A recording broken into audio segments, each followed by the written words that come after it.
우리가 이전 시간에 동사 조수에 대해서 배워봤는데요.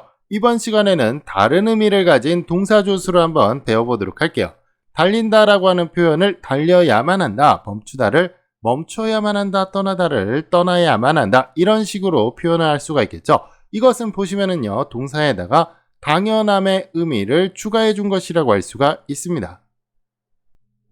이번엔 그러면 영어에서 보도록 할게요. 바로 이렇게 should라는 것을 쓸 수가 있고요. stop 앞에 마찬가지로 should를 써줬죠. 그리고 이렇게 leave라고 하는 단어 앞에도 should를 써줬는데요. 영어에서 should라고 하는 것은 당연함의 의미를 추가해주는 동사조수라고 할 수가 있습니다. 자, 그러면 영어에서 뭐뭐 해야만 한다라는 의미, 다시 말해서 당연함의 의미를 추가해주는 동사조수를 알아보도록 할 건데요. 제일 먼저 should라는 것이 있습니다. 이것은 해야 하는 것이 좋기 때문에 해야만 한다라는 의미라고 할 수가 있고요.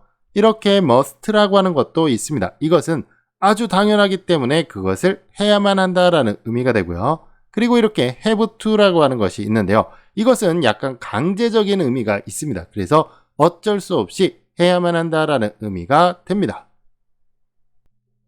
그러면 하나씩 조금 더 자세히 살펴보도록 할게요. should라고 하는 동사조수는 하는 것이 이롭기 때문에, 하는 것이 좋기 때문에 해야만 한다라는 의미라고 할 수가 있는데요. 이런 식으로 공부를 해야만 한다, 당연히 하는 것이 좋으니까 해야만 한다라는 의미가 되겠죠. 그리고 이런 식으로 쓸 수가 있습니다. 이번엔 must라고 하는 것을 보도록 할게요. must라고 하는 것은 너무나 당연하기 때문에 해야만 한다라는 의미가 되는데요.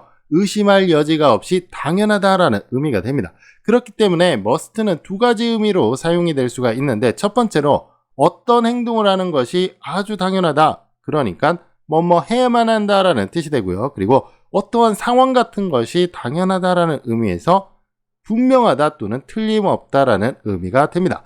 예문을 보도록 할게요. must keep my promise. 내 약속을 지키는 것은 아주 당연한 행동이 되겠죠. 그렇기 때문에 해야만 한다라는 뜻이 되고요. 이렇게 he must be very smart라고 하면은 그는 틀림없이 매우 똑똑하다라는 뜻이 된다는 것을 알 수 있습니다.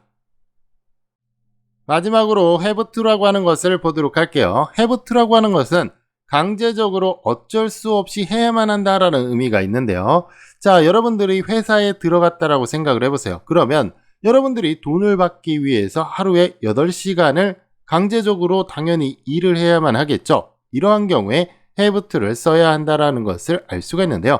예문을 보도록 할게요. 이렇게 쓸 수가 있고요. 그리고 이렇게 쓸 수가 있습니다. 자, 그리고 보시면은요, have to는 약간의 특징이 있는데요. 이런 식으로 3인칭 단수를 have에다가 나타내줘야 된다는 것을 알 수 있습니다. 자, 그러면 간단한 문장들 몇 개 한번 연습해 보도록 할게요.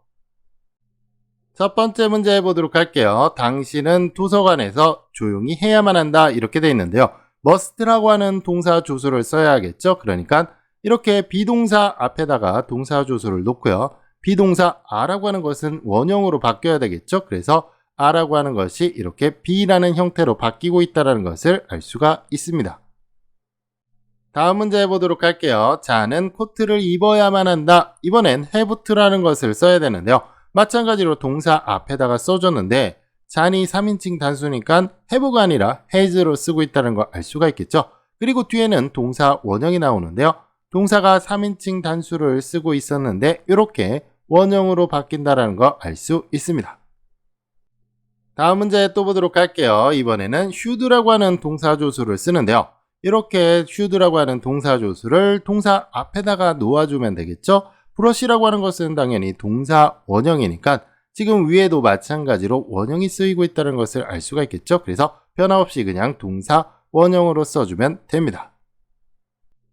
마지막으로 한 문제 더 보도록 할게요. 당신은 이메일을 매일 확인해야만 한다. have to라고 하는 것을 써야 되는데요. 당연히 동사 앞에다가 놓아주면 되겠죠. 그리고 지금 보시면은 뒤에 있는 동사는 동사 원형이 되고 있는데요. 위에서 보시면 책이라고 하는 거 마찬가지로 현재 형태고 you라고 하는 2인칭이니까 그냥 원형으로 쓰고 있죠. 그래서 변화 없이 그대로 동사 원형이 쓰이고 있다는 것을 알 수 있습니다.